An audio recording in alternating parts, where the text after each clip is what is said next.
Oke, kalau kalau saya nggak salah ini minggu ketiga ya kita membahas tentang in the world. Eh, 2 minggu sebelumnya sudah ada pembicara-pembicara yang keren sekali menyampaikan tentang eh, in the world, tentang peran kita selama di dunia. Ya, dan gue berharap kalian belajar banyak dari setiap materi yang sudah disampaikan di 2 pertemuan sebelumnya.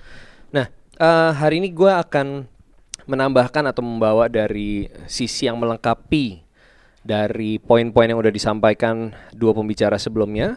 Tapi let me start dengan sebuah perenungan statement ya, bahwa adalah satu hal yang tragis ya, satu hal yang sangat disayangkan kalau masa hidup kita selama di dunia ternyata nggak ada nilainya di mata Bapak.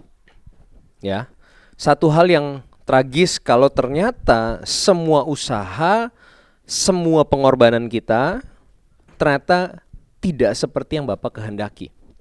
Dan ini bisa aja terjadi, right? I call this a self-claim, ya, a self-claim life gitu ya.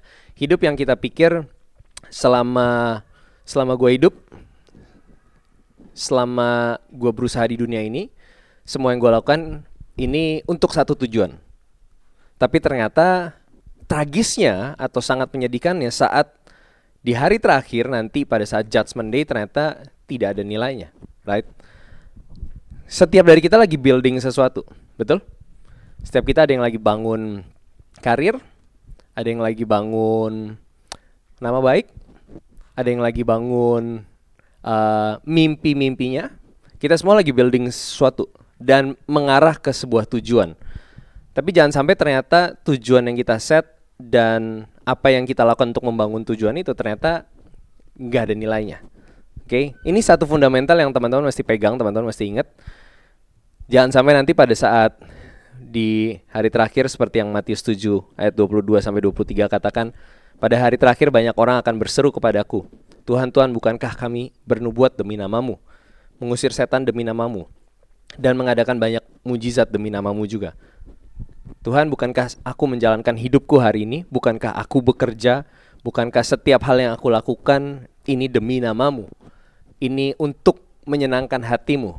Tapi ternyata pada waktu itulah kata Tuhan Yesus, aku akan berterus terang kepada mereka, kepada orang-orang yang self-claim ini, dan berkata, aku tidak pernah mengenal kamu.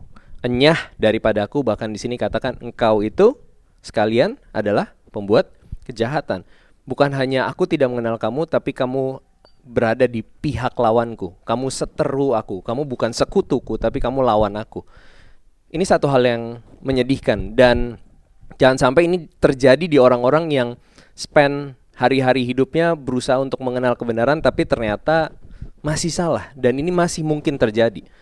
Sama seperti saat kita bilang bahwa in the world, selama saya hidup, selama saya bekerja, ini semua untuk Bapak, untuk menyenangkan hati Bapak. Semua orang bisa, semua orang punya rights untuk mengatakan seperti itu. Setuju? Kita nggak bisa bilang bahwa, oh saya bekerja ini untuk menyenangkan hati Bapak, saya korupsi untuk menyenangkan hati Bapak, saya berbuat curang ini untuk menyenangkan hati Bapak. Setiap orang akan punya pandangannya masing-masing, setiap orang akan punya pembenarannya masing-masing, right? Tapi yang kita mau cari adalah kebenaran. Pada saat Raja Salomo menulis, bercerita gitu, membagi pesannya di pengkhotbah, yang menarik adalah dia berapa kali mengulang kata-kata kesia-siaan. Saya ingat mungkin saya pernah sampaikan di sini bahwa ini satu bagian kitab yang sangat menarik. Salah satunya ada di pengkhotbah 4 ayat 4 yang katakan, pengkhotbah 4 ayat 4, rekan-rekan nanti bisa lihat kemudian. Dan aku melihat bahwa segala jerih payah dan segala kecakapan dalam pekerjaan adalah iri hati seseorang terhadap yang lain. Ini pun kesia-siaan dan usaha menjaring angin. Ini agak membingungkan terjemahannya, tapi waktu diterjemahkan ke bahasa Inggris kemudian kita terjemahkan lagi, waktu kita lihat versi bahasa Inggrisnya terus kemudian kita terjemahkan lagi, maka kita akan menemukan kalimat yang lebih jelas ya.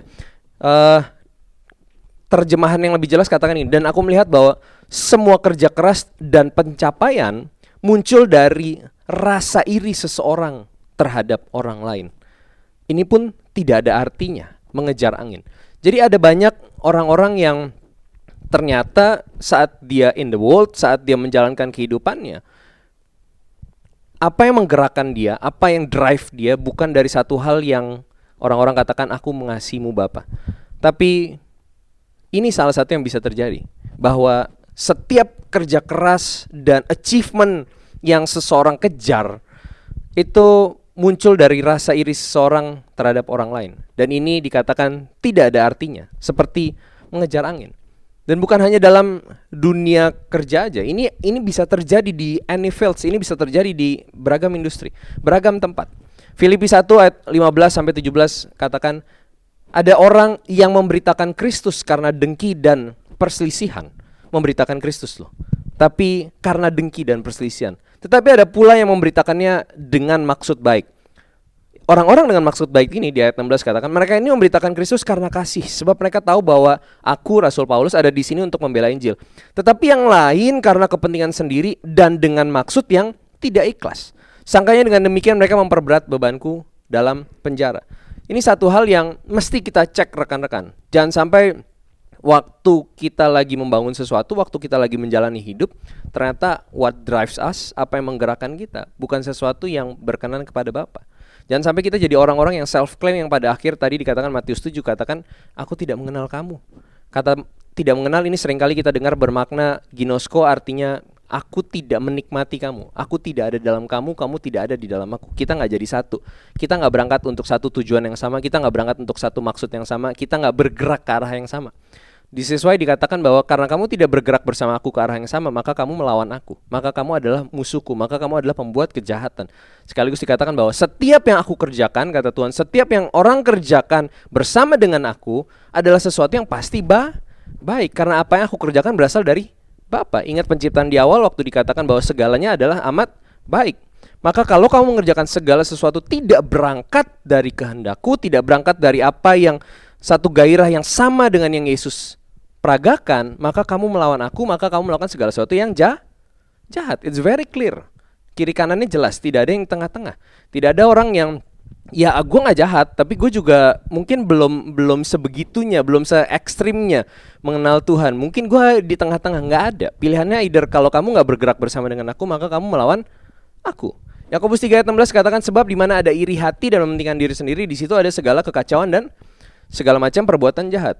Hanya ada dua posisi yang kita bisa pilih waktu kita in the world. Either kita bersama-sama dengan Bapa, waktu kita mengikuti gaya hidup Yesus, waktu kita bergerak bersama dengan Yesus sebagai pokok keselamatan kita, sebagai pokok anggur kita, sebagai acuan kita, atau kita berada di pihak yang lainnya.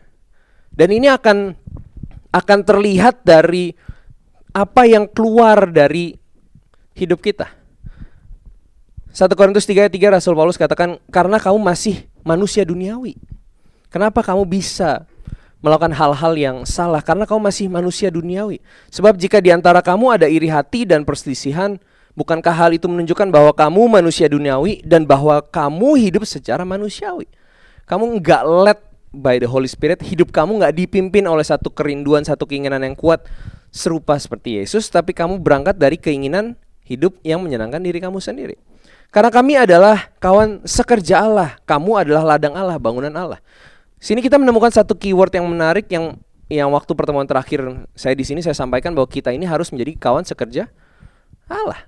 Ini bagian dari panggilan kita. Maka akan sangat tragis, balik lagi ke statement saya di awal, kalau kita jalanin hidup kita pikir we're building something, kita udah mengeluarkan banyak hal, tapi ternyata kita ada di pihak yang salah. Bayangin kita di umur gue yang sekarang ini gitu ya, nanti Februari tahun depan udah makin mendekati angka 40 dan terus terpikir gitu bahwa apa makna hidup gitu. Bahkan di umur gue sekian pun gue masih bertanya, what's the meaning of this life gitu, maknanya apa? Apa yang harus gue kejar? Karena ini proses transisi yang gak gampang. Lo bayangin dari waktu lo muda, lo terbiasa dengan beragam gambaran-gambaran kehidupan yang lewat movie, lewat kalau zaman gue dulu mungkin belum ada podcast gitu ya. Waktu ngebangun mimpi itu belum ada podcast.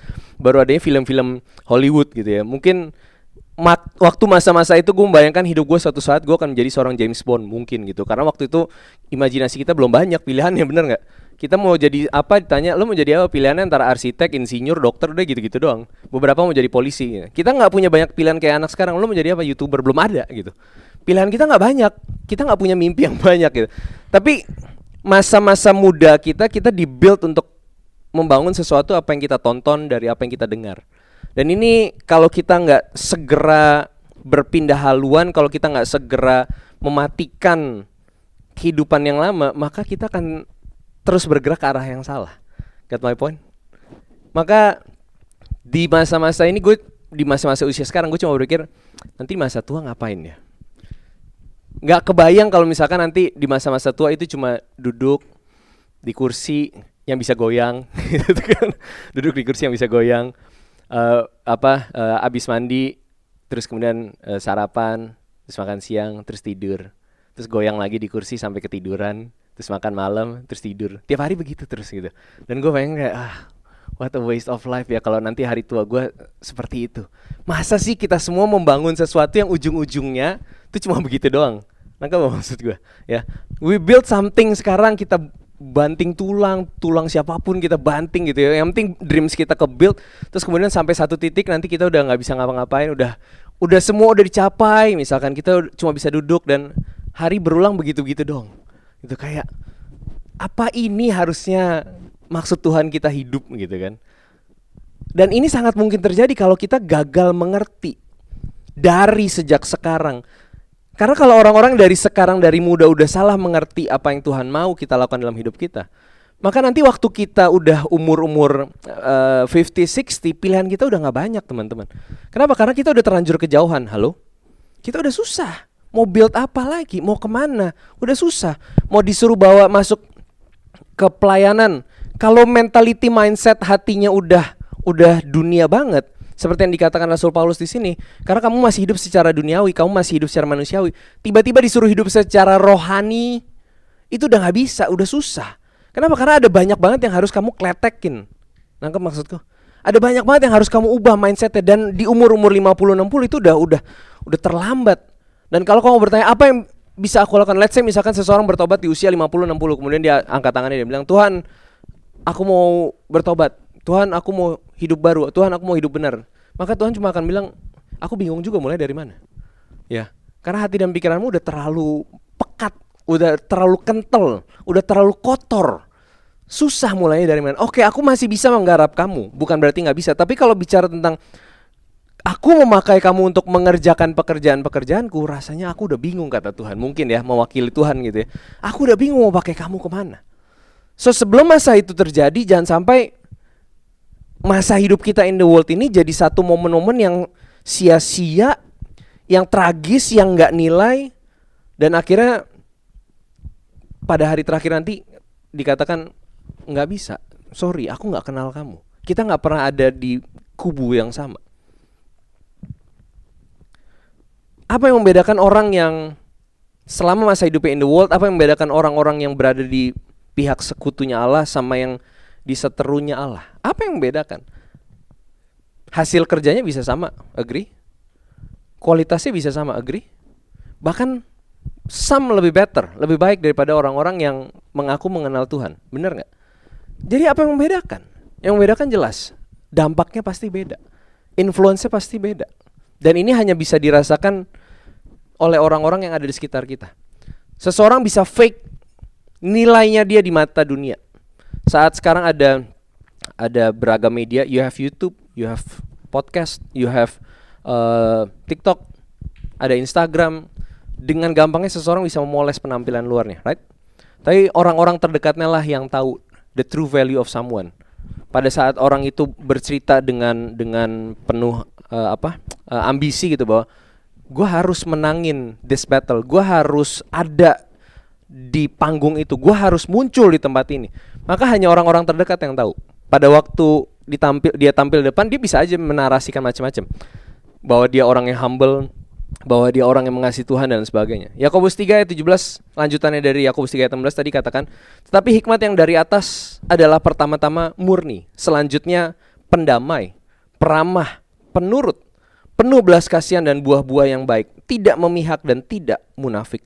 Dan buah yang terdiri dari kebenaran ditaburkan dalam damai untuk mereka yang mengadakan damai. At the end, pada akhirnya value seseorang itu akan bisa dirasakan bedanya sama orang-orang sekitar. Seseorang bisa self-claim bahwa dirinya itu pemimpin karismatik, mengasihi Tuhan, luar biasa, pembicara yang hebat dan lain sebagainya. Tapi at the end, orang-orang terdekatnya akan bisa merasakan impact dari hidupannya dia. Apakah dia betul-betul membuat seseorang makin memandang kepada Bapa apa enggak? Halo? Hidupmu buat orang sekitar kamu makin memandang kepada dirimu atau memandang kepada Bapa? This is the influence yang gak akan kelihatan, tapi akan terasa oleh orang-orang terdekat kita. Apakah pada saat orang berinteraksi sama kita, mereka makin membangun kekaguman atas diri kita, atau makin membuat kita melihat kepada kemuliaan Bapa? Ini yang mahal. Ini yang harusnya waktu kita in the world, kita build ini. Karena orang-orang yang mengasihi Allah, yang hidup dalam perjuangan untuk terus mengiring Tuhan, taruhan sama saya, ini adalah orang-orang yang melakukan bagian pekerjaannya dengan excellent. Setuju apa setuju? Jadi kalau kita bilang kita mengasihi Bapa, tapi kita tidak melakukan bagian pekerjaan kita secara excellent, maka lu mesti mempertanyakan, seberapa saya mengasihi Bapa? Halo? Orang-orang yang mengasihi Bapa, orang-orang yang melakukan setiap pekerjaannya dengan excellent, bukan untuk mendapatkan pengakuan, bukan untuk mendapatkan penghormatan, apalagi untuk mendapatkan popularitas. Tapi karena dengan bekerja secara excellent, kita sedang mendatangkan kemuliaan bagi Tuhan. Amin. Pertanyaan adalah berapa banyak dari kita yang sudah mengasihi Allah secara habis-habisan sampai hidup kita itu udah dicengkram kuat. Seberapa kuat siang hari ini setiap dari kita. Kenapa gue bilang siang hari ini? Karena setiap kita bisa ada dalam fase yang berbeda-beda setiap harinya. Pertanyaannya adalah hari ini, siang ini, jam ini, saat ini, seberapa hati kita kuat mengasihi Bapa? Ini pertanyaan yang harus kita gali. Kenapa? Karena kalau seseorang tidak di dalam fase mengasihi Bapa dengan sangat-sangat kuat, sampai betul-betul hadirat Bapa itu mencengkram hidupnya, sampai benar-benar dia takut melakukan kesalahan, sampai benar-benar dia takut melakukan hal-hal yang tidak menyenangkan hati Bapa. Kalau kita nggak lagi ada dalam fase itu, maka akan ada kemungkinan yang sangat besar seseorang melakukan segala sesuatu untuk dirinya sendiri. Dan saat seseorang melakukan segala sesuatu untuk dirinya sendiri, udah pasti kemungkinan besar seseorang dipimpin oleh iri hati dan keinginan untuk mencintai diri sendiri. Maka yang terjadi tadi Yakobus 3:16 katakan apa? Yang keluar dari dirinya adalah segala sesuatu yang merusak, kekacauan, perbuatan jahat. Very clear pembagiannya.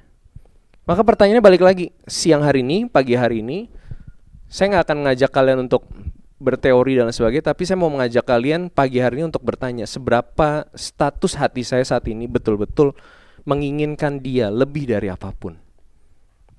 This is a deep question yang setiap dari kita setiap harinya harus tanyakan.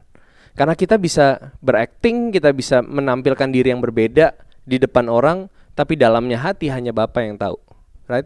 Itulah kenapa waktu Tuhan Yesus mengusir orang-orang yang berdagang depan bait Allah, perkataan yang kuat di situ katakan adalah kamu menjadikan tempat ini sarang penyamun. Harusnya ini jadi rumah doa. Tempat di mana kamu hanya memandang kepada Bapa, segala yang kamu lakukan, kamu mau terus in tune sama Bapa, kamu mau terus mengasihi Bapa.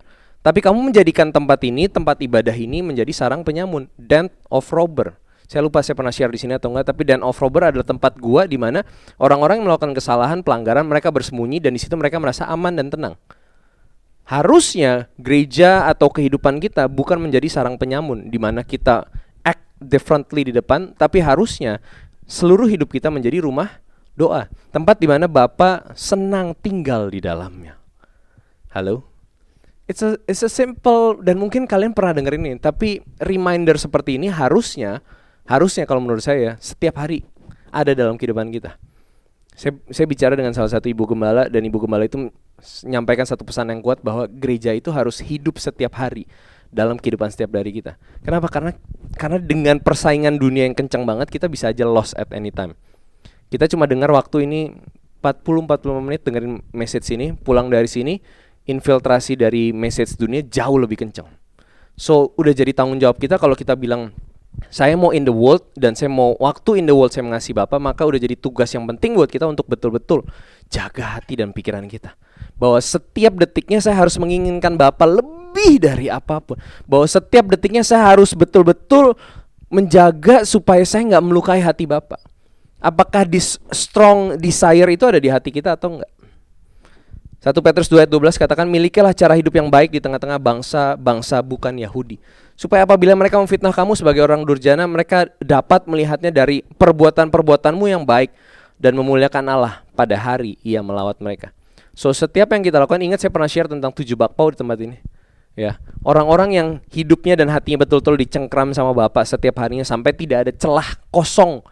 Ya, sampai nggak ada celah dalam ruang hidup kita yang kita lepaskan buat dunia. Sampai betul-betul setiap pikiran, waktu kita mikir aja kita bertanya, ini pikiran yang salah nggak? Waktu kita mau ngomong kita bertanya, ini perkataan yang salah nggak? Apakah perkataan saya akan melukai dia atau nggak? Apakah perasaan saya ini salah atau nggak? Bahkan sampai ke level perasaan pun kita bisa cek, kita salah atau nggak?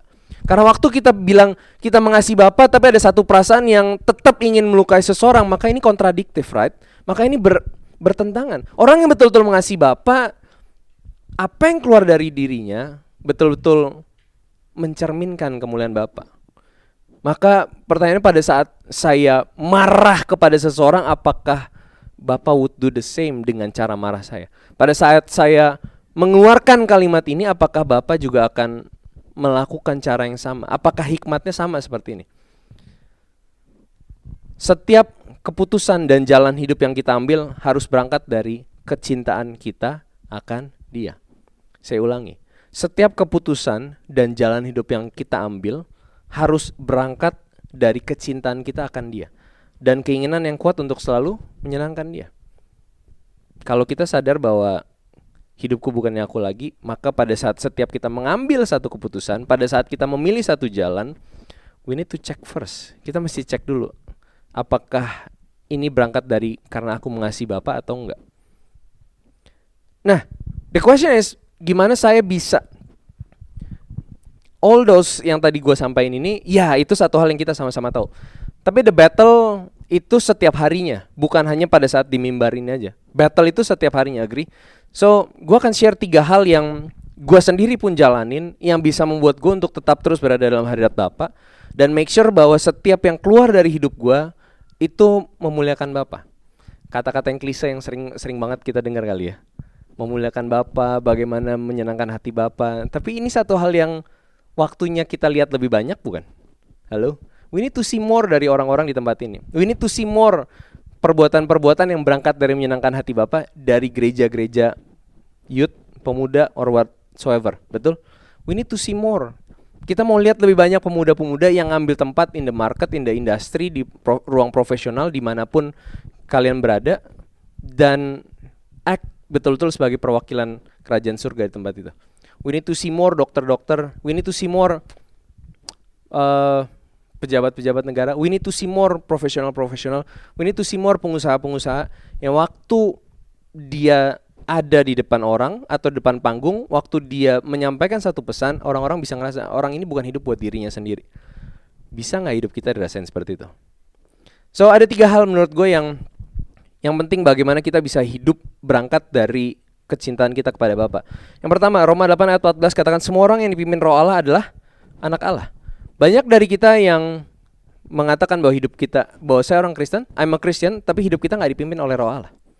Banyak dari kita yang Roh Kudus itu hanya muncul di momen-momen tertentu. Roh Kudus itu hanya di-mention di momen-momen tertentu, pada saat ibadah, pada saat nyanyi, Roh Kudus baru muncul kata-kata itu. Sampai kadang-kadang kita lupa bahwa gue lupa ada Roh Kudus. Karena Roh Kudus gak pernah memegang peranan penting dalam kehidupan kita. Matius 4 ayat 1 kita sama-sama tahu waktu proses pencobaan, maka Yesus dibawa oleh Roh ke padang gurun untuk dicobai iblis.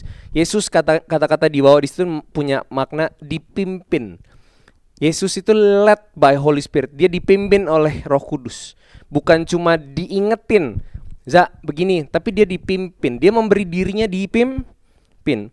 Maka poin yang pertama, kalau kita mau hidup di dunia ini memenuhi kehendak Bapa, yang pertama adalah kita harus let hidup kita harus membiarkan hidup kita dipimpin oleh Roh Allah. Bukan cuma diingetin, bukan cuma dihibur, bukan cuma disenggol-senggol, tapi hidup yang dipimpin oleh Roh Allah. Rasul Paulus pernah menyatakan satu statement yang sangat keren, tetapi sekarang sebagai tawanan roh, aku pergi ke Yerusalem dan aku tidak tahu apa yang akan terjadi atas diriku di situ.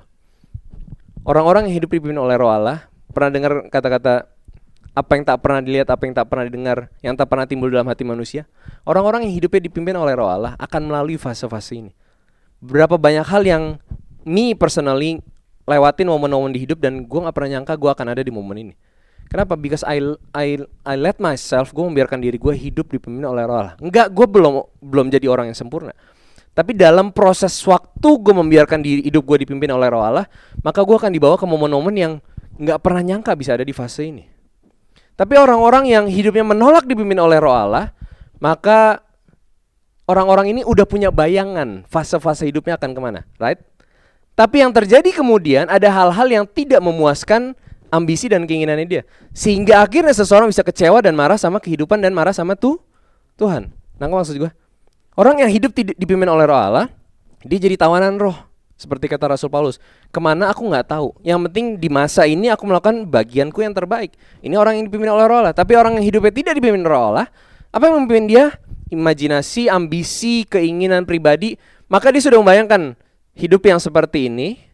Maka untuk bisa ke situ saya akan melalui tahapan ini. Saya harus naik dulu jadi supervisor, lalu kemudian jadi manager, lalu jadi head, lalu jadi director, lalu jadi direktur utama. Kemudian saya akan dapat shares, kemudian saya akan begini dan sebagainya. Semua udah diplot, right? Semua udah diplot. Tapi waktu realita kehidupan atau persaingan dunia atau hal-hal yang tidak enak dari dunia mengacaukan rencananya dia, apa yang terjadi? Seseorang marah, seseorang menjadi kecewa. Apa yang kemudian terjadi? Dia menyalahkan Tuhan. Rese kan? Rese, udah hidup tidak mau dipimpin oleh Roh Allah, marahnya sama Tuhan. Kan rese.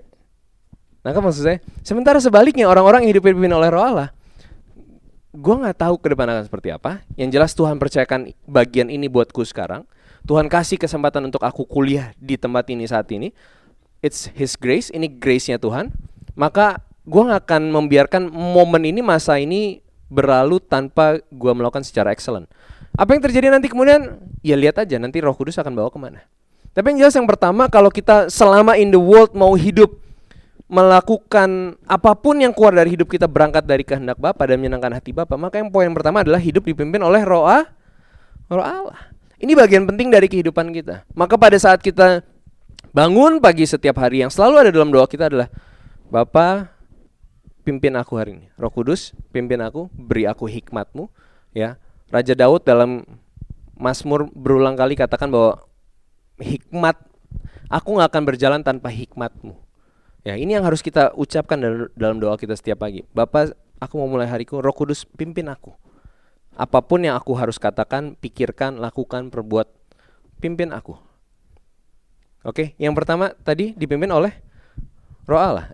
Rasul Paulus juga katakan di Efesus 2 ayat 1-2, kamu dahulu sudah mati karena pelanggaran-pelanggaran dan dosa-dosamu. Kamu hidup di dalamnya karena kamu mengikuti jalan dunia ini. Karena kamu mentaati penguasa kerajaan angkasa, yaitu roh yang sekarang sedang bekerja di antara orang-orang durhaka. Ada dua pihak, lagi-lagi ada dua pihak. Roh Allah dipimpin oleh Roh Allah atau dipimpin oleh roh yang sedang bekerja di dunia, yang membawa orang-orang tidak berdamai dengan Allah. Jadi yang pertama, bagaimana selama in the world kita bisa memenuhi kehendak Bapa, kita harus dipimpin oleh Roh Allah. Yang kedua, sebuah quotes yang sangat bagus dari Stanley Hauerwas, ya, seorang American teolog. Dia katakan, a saints cannot exist without a community, as they require, like all of us, nurturance by a people who, while often unfaithful, preserve the habits necessary to learn the story of God. Bahwa orang-orang yang mau hidup kudus, orang-orang yang mau hidup benar, cannot exist without a community. Kita gak bisa hidup tanpa komunitas. Kenapa? Karena dalam komunitas kita lihat teladan. Dalam komunitas kita jadi membangun satu standar yang dibangun dalam komunitas itu. This is why gereja itu penting. This is why para pemimpin gereja itu punya tanggung jawab yang sangat-sangat besar. Tuntutannya nanti di hari terakhir, hari penghakiman itu jauh lebih besar. Kenapa? Karena mereka harus menentukan standar dalam komunitasnya. Ibrani 10 ayat 24 sampai 25. Dan marilah kita saling memperhatikan supaya kita saling mendorong dalam kasih dan dalam pekerjaan baik. Janganlah kita menjauhkan diri dari pertemuan-pertemuan ibadah kita, seperti dibiasakan oleh beberapa orang, tetapi marilah kita saling menasihati dan semakin giat melakukannya menjelang hari Tuhan yang mendekat. Kalau kita lihat perjalanan Rasul Paulus dan rasul-rasul lainnya, itu kita lihat betapa komunitas itu punya peranan yang kuat dalam perjalanan pelayanan mereka. Betapa dalam komunitas para rasul itu ada kata-kata menasehati, ada kata-kata mengingatkan, ada kata-kata menegur, ada kata-kata mendoakan, ada kata-kata menguatkan.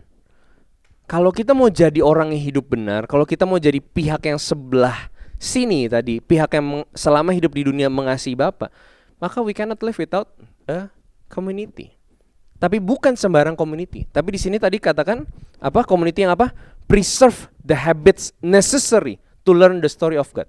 Hidup kita harus dikelilingi sama orang-orang yang habitnya ke arah mengasihi Bapa. Halo?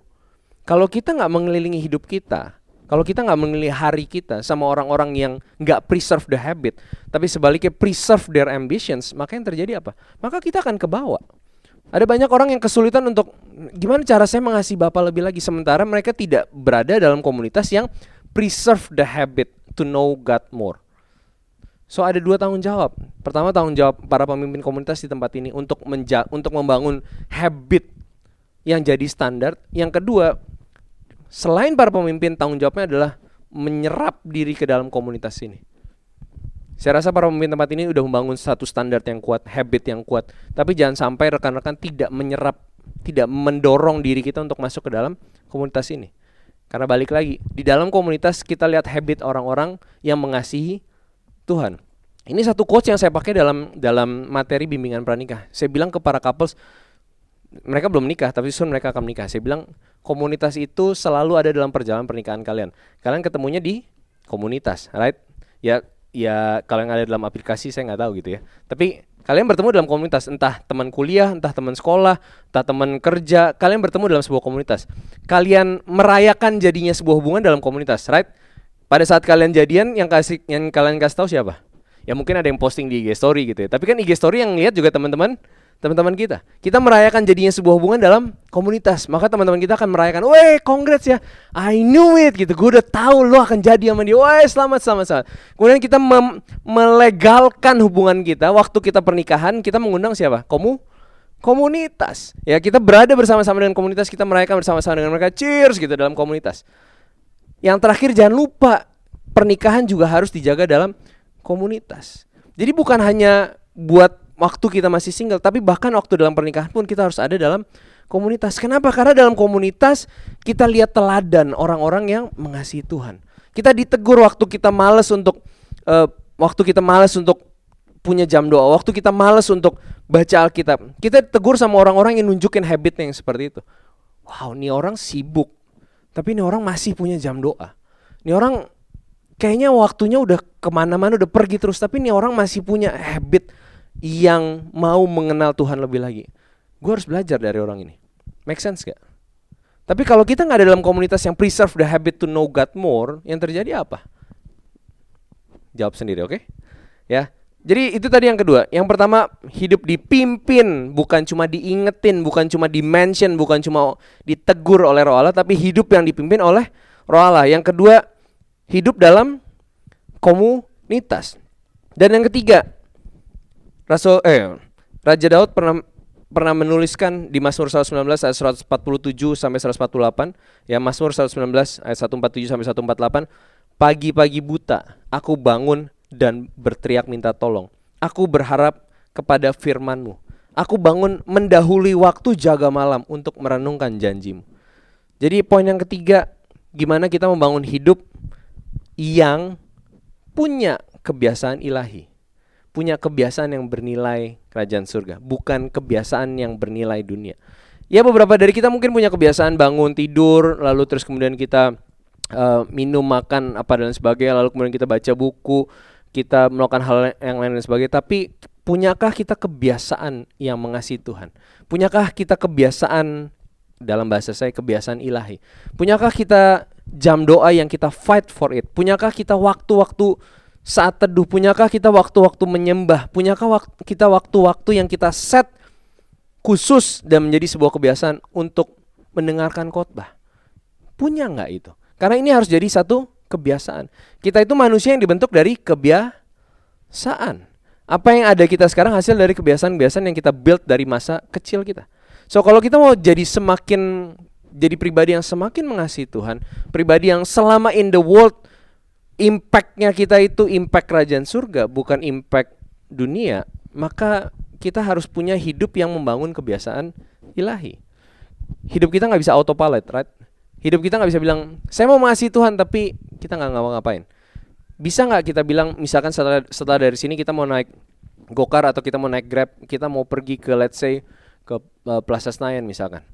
Kita mau ke Plaza Senayan, kita lihat maps-nya, terus kemudian kita lihat jalannya, oke, dari sini ke Plaza Senayan 35 minutes misalkan. Lalu kita diam aja di tempat. Apakah kita kemudian dalam 35 menit akan sampai ke Plaza Senayan? No. Harus ada steps-steps yang kita ambil.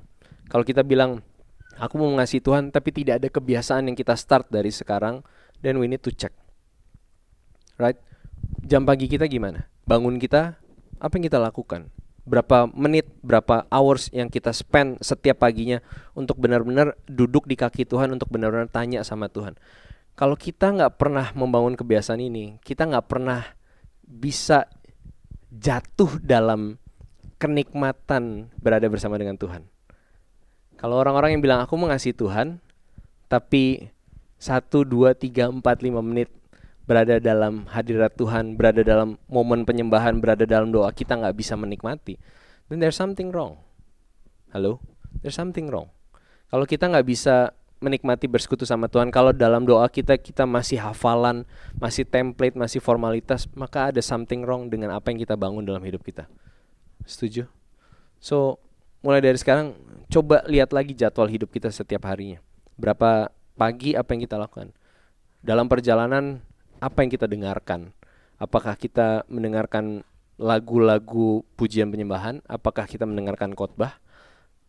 Kita harus makin ekstrim di dalam kebiasaan kita. Kenapa? Karena dunia juga makin ekstrim, narik kita keluar. Kalau kita gak makin ekstrim, pertempuran sekarang sama pertempuran dulu beda.